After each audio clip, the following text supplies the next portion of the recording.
Well, a Girard historic marker is set to be replaced over the winter after being crushed by a car Sunday. This is the second time.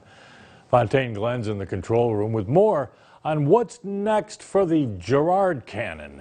Good morning, Fontaine. Good morning, Dave. And after a car hit the cannon downtown Girard going at a high rate of speed, it crushed the cannon and the street sign next to it. Now, the process of repairing it over the winter has begun the same way it did back in 2018, the first time it was hit.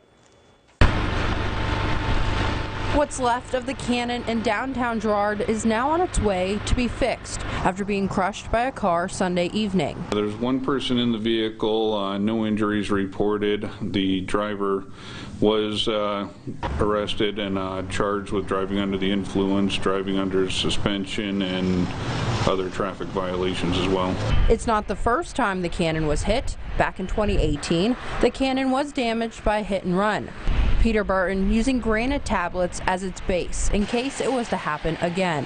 But there was extensive damage because of the rate of speed that it was hit at this time. But we're going to load it all up today. We're going to take it back to our shop for the winter. We'll get the new pieces cut, and plan is to put it back out in the spring. And luckily, this fella didn't hurt anybody else, and the cannon is repairable. So we're glad about that. The remnants of the cannon are now being put on the truck to be replaced and then eventually put back in the spring. We felt that the collapsible granite pieces would be better, especially in this traffic zone. 25, you'd think it's been there for 100 years. You'd think people would know that it's there, but it's just one of those things that happen. The cannons are a piece of history, but are also acting as a barrier to protect the Civil War monument.